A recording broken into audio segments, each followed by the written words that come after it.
Hello friends, आज की video में बात करेंगे एक नई वैकेंसी के बारे में। जैसा कि आप जानते हैं, रेलवे ने हाल ही में अपनी साइट पे कुछ नोटिफिकेशन को जारी किया है। रेलवे ने एएलपी की पोस्ट पे कुछ वैकेंसी को रिलीज किया है। एएलपी मतलब असिस्टेंट लोको पायलट की पोस्ट पे कुछ वैकेंसी को रिलीज किया गया है यहाँ पे। तो दोस्तों, आज की वीडियो में हम बात करेंगे इस वैकेंसी के बारे में। मतलब कौन कौन इस फॉर्म को भर सकता है, क्या इसकी एलिजिबिलिटी है, और साथ ही साथ मैं इस पे बात करूंगा कि कहाँ से आपको फॉर्म भरना चाहिए, क्या आपका सेफ जोन रहने वाला है, और क्या इसकी कट ऑफ जाती है, प्रीवियस ईयर कितना कट ऑफ गया था, क्या इसमें सैलरी मिलने वाली है। तो अंत तक हमारे साथ बने रहे इस वीडियो में, क्योंकि आज की वीडियो में बात करेंगे डिटेल में इस वैकेंसी के बारे में। तो दोस्तों, चलिए स्टार्ट करता हूँ। सबसे पहले आपको बताता चलूँ, जो आपका फॉर्म है ऑलरेडी फिल होना स्टार्ट हो चुका है। आप यहाँ देख भी सकते हैं, जो आपका फॉर्म है 12 अप्रैल से स्टार्ट हो चुका है। अगर इसकी लास्ट डेट की बात करें, वो आपकी 11 मई रहने वाली है, और जो फीस की लास्ट डेट है वो आपकी रहने वाली है 13 मई। बाकी इन्होंने कुछ करेक्शन के लिए विंडो का भी टाइम दिया है, तो आप वहाँ देख भी सकते हैं 14 से लेके 23 मई तक आपका करेक्शन विंडो ओपन रहेगा। मतलब आपने कुछ गलती कर दी है, कुछ भी चेंज करना है आपको इस फॉर्म में, तो आप चेंज कर सकते हैं इस पीरियड में। ये तो दोस्तों हो गई डेट की बात, कब तक फिल कर सकते हैं। बाकी अगर मैं सैलरी की बात करूं, आप यहाँ देख सकते हैं जो ये पोस्ट आई है लेवल 2 पे आई है। और जो लेवल 2 का जो बेसिक रहता है, इन्होंने मेंशन भी कर रखा है, वो रहता है 19,900 रुपए। ठीक है। और बाकी जो इसकी एज लिमिट है वो आपकी रहने वाली है 18 से 30। हालांकि एज पे क्या क्या छूट मिलने वाली है मैं आगे बात करूंगा। मतलब कितना और छूट मिलती है सेंट्रल गवर्नमेंट की जॉब में, उसमें हम आगे बात करेंगे।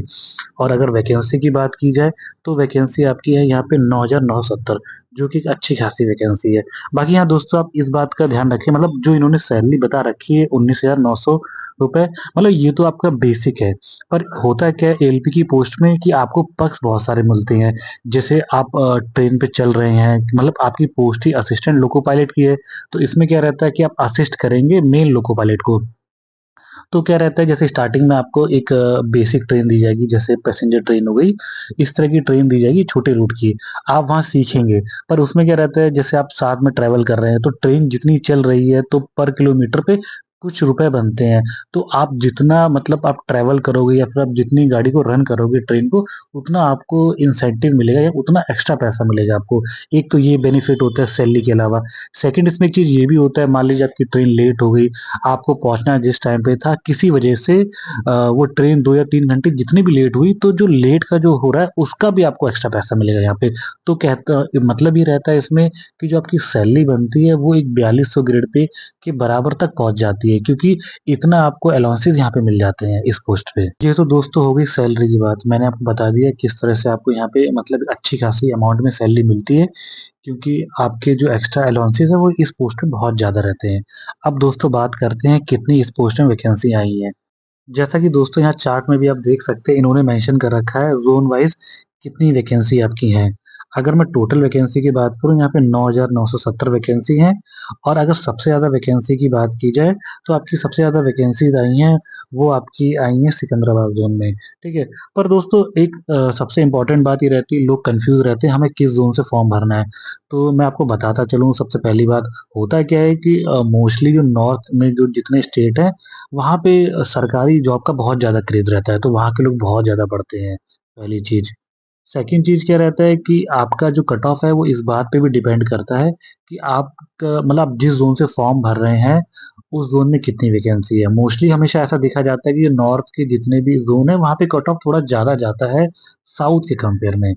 तो यहाँ भी आप देख सकते हैं, अगर मैं बात करूँ वैकेंसी को, तो आप फॉर्म फिल करते टाइम इस बात का विशेष ध्यान रखें कि आप जिस भी ज़ोन से फॉर्म फिल कर रहे हैं, वहाँ वैकेंसी ठीक होनी चाहिए। अगर वैकेंसी आपके ज़ोन में कम रहेगी, तो कट ऑफ वैसे ही हाई जाएगा। तो इसलिए आप वही ज़ोन सबसे पहले सेलेक्ट करें जहाँ वैकेंसी ज़्यादा। पर हाँ, एक चीज़ का ये भी रहता है कई बार इशू, कि मान लीजिए अगर साउथ में वैकेंसी ज़्यादा, आपने वहाँ से फिल कर दिया, आपका मतलब वहाँ पे सिलेक्शन हो भी गया, पर होता क्या, वो लोग फिर ट्रांसफर के लिए ट्राई करते हैं। तो मैं आपको बताता चलूं कि एलपी मतलब रेलवे में जोन के बाहर ट्रांसफर लेना इतना आसान नहीं है। आप एक बार पहुंच जाएंगे तो एक लंबा पीरियड लगता है वहां से निकलने में। और वो भी कुछ ग्राउंड होते हैं, जैसे म्यूचुअल ग्राउंड हो गया, स्पाउस हो गया, कुछ मतलब कुछ सर्टेन ग्राउंड पे आप मतलब ट्रांसफर अप्लाई कर सकते हैं, तो इतना आसान नहीं है आप अपने जोन के बाहर जल्दी ट्रांसफर ले लें। तो ये भी एक इशू रहता है। सेकंड, एक ये भी बात रहती है एलपी में, जैसे आपकी नाइट शिफ्ट भी लग सकती है, वर्किंग आवर थोड़े हेक्टिक हो सकते हैं, तो आपको पढ़ाई का थोड़ा कम टाइम मिल पाता है, कई बार ऐसा भी रहता है। तो दोस्तों फॉर्म फिल करते टाइम वही ज़ोन चूज़ करें जहाँ वैकेंसी ठीक हो। इस बात का बिल्कुल ही ध्यान रखें और कम मतलब जिन ज़ोन में कम वैकेंसी है उसको अवॉइड ही करें क्योंकि वहाँ आपका सिलेक्शन का जो रेशियो होगा, परसेंटेज होगा, बहुत कम हो जाएगा। बाकी मैं इस वीडियो में जो पुराने साल के जितने भी एलपी कट ऑफ हुए हैं ज़ोन वाइज़ आपको दिखा दूँगा। तो दोस्तों चलिए आगे बात करता हूँ। पहले सबसे पहले बताता चलूँ आपको कि किस तरह इस फॉर्म को फिल करना है, क्या-क्या रिक्वायरमेंट है। तो जैसे इन्होंने बता भी रखा है कि आपको इस फॉर्म को ऑनलाइन ही फिल करना है, पहली चीज़। सेकंड चीज़ है कि मतलब बहुत सारे ऐसे लोग हैं अगर फर्स्ट टाइम यूज़र होंगे तो उनको जाके आरआरबी की साइट पे जाके अपना अकाउंट क्रिएट करना होगा। तो दोस्तों अकाउंट क्रिएट करते टाइम जो भी आपको इन्फॉर्मेशन माँगी जाए उसको बिल्कुल सही भरें क्योंकि अगर एक बार आप अपना अकाउंट क्रिएट कर लेंगे तो उसमें कोई भी चेंज अलाउ नहीं होगा। पहली चीज़ तो। सेकंड चीज़ देखिए क्या-क्या चीज़ें माँगी जाएँगी आपके अकाउंट क्रिएट करते टाइम।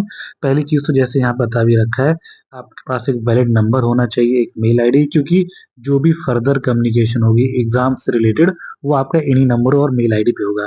सेकंड आपका नाम, father name, mother name, nationality, date of birth, 10th-12th के नंबर ये सब इसमें माँगे जाएँगे। तो आपको ये सारी डिटेल बिल्कुल ही केयरफुली भरना है क्योंकि अगर एक बार आपका अकाउंट क्रिएट हो जाएगा, तो आप उसमें कोई भी चेंज नहीं कर सकते हैं। तो चलिए दोस्तों बात करते हैं अब मतलब क्या फ़ीस रहने वाली है ऐज के बारे में और क्या क्वालिफ़िकेशन उसके बारे में बात करते हैं। और हाँ दोस्तों उससे पहले आपको बताता चलूँ, जैसा कि मैंने आपको पहले ही बताया था कि पोस्टिंग इतनी आसान नहीं रहती। यहाँ भी देख सकते हैं इन्होंने लिखा भी है यहाँ मेंशन किया है कि आपकी जो ट्रांसफ़र रिक्वेस्ट है मतलब आपको 5 से 10 साल काम करना ही पड़ेगा एक ज़ोन में। तो मतलब आप इसलिए ज़ोन फ़िल करते टाइम बहुत ही ध्यान रखें कि आप कौन-सा ज़ोन चूज़ कर रहे हैं फ़िलिंग के टाइम। तो दोस्तों अब ऐज पे आते हैं। जैसा कि यहाँ पता है आपकी जो ऐज लिमिट है 18 से 30 साल के बीच में, पर इन्होंने कुछ तरह की रिलैक्सेशन दे रखे हैं। जैसा कि आप यहाँ देख भी सकते हैं पूरे चार्ट में मेंशन है। जैसे एससी-एसटी को 5 साल की छूट है, ओबीसी वालों को 3 साल की और जो एक्स सर्विसमैन है उनकी छूट यहाँ पे अलग है। आप ये पूरा चार्ट देख भी सकते हैं।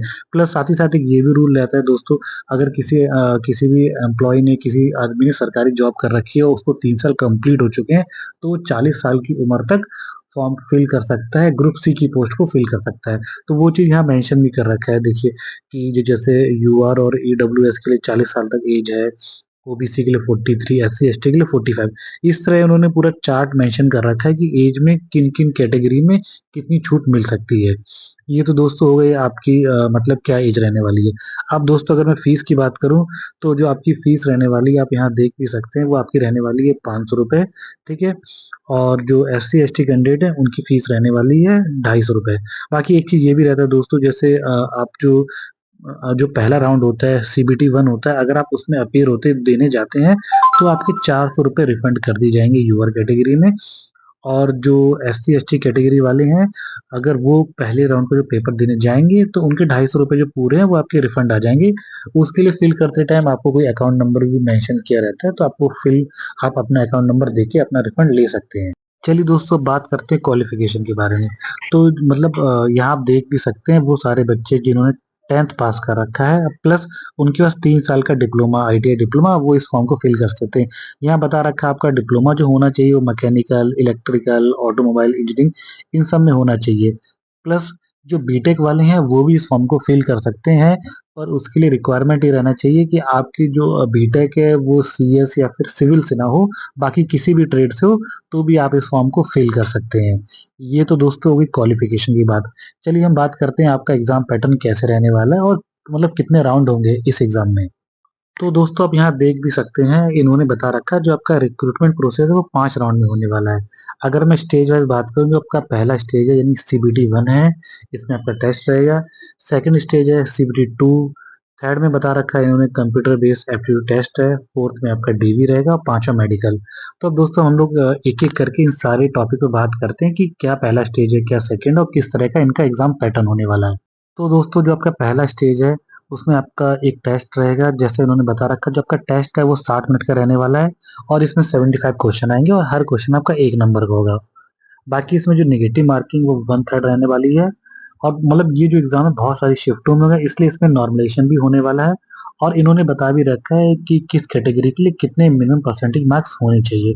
जैसे यूआर, ईडब्ल्यूएस के लिए 40%, ओबीसी के लिए 30, एससी के लिए भी 30 और एसटी के लिए 25% मार्क्स मिनिमम होनी चाहिए इस एग्ज़ाम को क्वालीफ़ाई करने के लिए, पहली चीज़। सेकंड चीज़ जो इसका जो सिलेबस वो आप देख भी सकते हैं क्या-क्या जो ये 75 क्वेश्चन है किस-किस टॉपिक से आने वाले हैं। जैसे मैथमेटिक्स आने वाला है, रीज़निंग, जनरल साइंस और जनरल अवेयरनेस, ये 4 टॉपिक रहने वाले हैं आपके स्टेज 1 में। अब दोस्तों बात करते हैं जो आपका स्टेज 2 है। साथ ही साथ दोस्तों बताता चलूँ, जो आपका जो पहला स्टेज में जो भी आपका पेपर रहेगा वो क्वालीफाइंग नेचर का है, पहली चीज़। अब चलिए बात करते हैं पार्ट 2 यानी सीबीटी 2 के बारे में। यहाँ पे जो आपका पेपर रहने वाला है वो रहने वाला है 2 पार्टों में, पार्ट ए और पार्ट बी। और जो आपका पूरा जो टाइम ड्यूरेशन रहने वाला है पार्ट 2 के लिए वो रहने वाला है, तो दोस्तों आपको इसमें मिलने वाला है 2.5 घंटे और आपके क्वेश्चन रहने वाले हैं 175। तो अगर मैं पार्ट ए की बात करूँ तो पार्ट ए में आपको मिलेंगे 90 मिनट और आपके क्वेश्चन रहेंगे 100 नंबर। उसी प्रकार जो आपका पार्ट बी है उसमें क्वेश्चन रहेंगे आपके 75 और आपको मिलेंगे उसके लिए 1 घंटा। बाकी इसमें आप देख भी सकते, तो दोस्तों आपका पार्ट ए का जो क्वालिफिकेशन जो रहेगा मतलब जितना क्वालिफाई जो नंबर रहेगा आपका वो यूआर ईडब्ल्यूएस के लिए 40% रहने वाला है, ओबीसी के लिए 30%, एससी के लिए भी 30% रहने वाला है और एसटी के लिए 25%। यानी आपको इतने नंबर लेकर ही आने, इतने परसेंटेज पास करने के लिए। बाकी आपका जो एग्जाम है बहुत सारी शिफ्ट में होने वाला है, तो नॉर्मलाइजेशन तो रहे तो मतलब रहेगा ही रहेगा आपका इसमें। ये तो दोस्तों होगी पार्ट ए की बात। साथ ही साथ सबसे इम्पोर्टेंट बात ये है कि जो पार्ट ए है इसी के मार्क्स काउंट किए जाएंगे अगली स्टेज के लिए। जो आपका पार्ट बी है वो आपका रहने वाला है क्वालिफिकेशन टाइप का, मतलब क्वालिफाई नेचर का। तो बाकी जो पार्ट ए के सिलेबस की बात कर लें तो आप यहाँ देख भी सकते हैं जो पार्ट ए का सिलेबस है उसमें मैथ है, रीजनिंग है और बेसिक साइंस, यही कुछ आने वाला है। बाकी दोस्तों अगर पार्ट बी की बात करते हैं तो पार्ट बी जो है उसमें हर कैटेगरी के लिए 35% मार्क्स लेके ही आने हैं इस पार्ट को पास करने के लिए। और इस पार्ट के मार्क्स वो आपके ऐड नहीं होंगे फर्दर आगे कहीं भी, मतलब जो फाइनल में ऐड बनेगी उसमें ये मार्क्स ऐड नहीं होंगे। तो दोस्तों जो पार्ट बी है उसमें क्या है आप देख भी सकते हैं, चार्ट बता मतलब चार्ट बना है, इसमें दे रखा है कि जैसे कैंडिडेट के पास जो भी क्वालिफिकेशन रहेगी उसी से रिलेटेड कुछ सब्जेक्ट दे रखे हैं। तो आपको क्या करना है, जो ये सब्जेक्ट दे रखे हैं इसमें से किसी भी एक सब्जेक्ट को चूज करना है, किसी भी एक ट्रेड को चूज करना है और उसी पे आपका एग्जाम रहने वाला है ये पार्ट बी। और जो आपका पार्ट बी ये क्वालिफाइंग नेचर का रहने वाला है, तो आपको सिर्फ इसको पास करना इंपॉर्टेंट है। तो दोस्तों अब आगे बात करते हैं जो जिसका जो अगला राउंड आने वाला वो आपका आने वाला कंप्यूटर बेस्ड एप्टीट्यूड टेस्ट। तो अब क्या रहेगा, जो भी बच्चे पार्ट जो स्टेज सेकंड है उसको पास करके आएंगे तो 8 टाइम्स बच्चों को क्वालिफाई करेंगे इस राउंड के लिए। तो इस राउंड में दोस्तों क्या रहेगा, सबसे पहले जो आपका आई साइड का सर्टिफिकेट है वो आपको यहाँ देना पड़ेगा। मतलब आपको एलपी की जॉब की जो आपकी आई साइड वो प्रॉपर होनी चाहिए और प्लस कलर का कोई इशू नहीं होना चाहिए, क्योंकि आपको पता है आप ट्रेन रन करेंगे तो जितने सिग्नल्स होंगे तो वहाँ पे आपको कलर्स दिखने चाहिए, सबसे इम्पोर्टेंट बात है। तो आपको क्या करना होगा, इस राउंड में आपको मतलब अपना जो विज़न है उसका सर्टिफिकेट देना होगा और जो ये सेक्शन रहेगा ये मैंडेटरी आपको पास करना पड़ेगा इस राउंड को। तो इसमें क्या रहेगा कि आपके कुछ सेक्शन बने होंगे और हर सेक्शन को सेपरेटली आपको पास करना है। बाकी दोस्तों इन्होंने बता भी रखा है कि जो आपका मिनिमम जो मतलब स्कोर रहेगा पास करने के लिए इस सेक्शन को वो रहेगा 42 मार्क्स, यानी इतने नंबर आपको लेकर ही आने हैं इस सेक्शन को पास करने के लिए। और जो दोस्तों अभी जो फाइनल मेरिट बनेगी उसका जो वेटेज रहने वाला है वो रहने वाला ये कि जैसे जो सेकंड स्टेज का जो पार्ट ए था उसका वेटेज रहेगा 70% और इस जो ये टेस्ट होगा सीबीएटी इसका वेटेज रहेगा आपका 30%। यानी इन्हीं दो को मिला के आपकी फाइनल मेरिट बनेगी और जो भी बच्चे ये दोनों टेस्ट पास करके आगे आएंगे तो मतलब कुछ बच्चों को फिर डीवी के लिए कॉल किया जाएगा। तो दोस्तों डीवी के बाद फिर आपका मेडिकल रहेगा और आपकी फिर वो फाइनल मेरिट बन जाएगी। तो दोस्तों ये आपका पूरा प्रोसेस रहने वाला है। बाकी मैं दोस्तों बता भी चुका हूँ इस जॉब के बारे में कि अगर आप आगे पढ़ना चाहते हैं तो इसमें आपको टाइम कम मिल पाएगा, क्योंकि ये आपकी जॉब ही ऐसी है कि आपको ट्रैवलिंग बहुत ज़्यादा करनी पड़ेगी, तो ये थोड़ी हेक्टिक जॉब है। तो आप इस जॉब के साथ पढ़ाई करना इतना ईज़ी नहीं रहेगा और ट्रांसफ़र की पॉलिसीज़ भी इतनी ईज़ी नहीं है। तो आप इन दोनों बातों का ध्यान रख के ही मतलब आगे तैयारी करें। हालाँकि जॉब बहुत अच्छी है और सैलरी इसमें बहुत ही अच्छी आपको मिलने वाली है। तो दोस्तों मैंने कोशिश की है इस जॉब के बारे में मतलब जितनी भी इन्फॉर्मेशन हो पाए अपनी तरफ से आपको दे पाऊँ। और बाकी आशा करता हूँ आपको ये वीडियो अच्छा लगा हो। इस तरह के और वीडियो के लिए बने रहें हमारे साथ हमारे चैनल में। मिलता हूँ दोस्तों आपसे नेक्स्ट वीडियो में। धन्यवाद।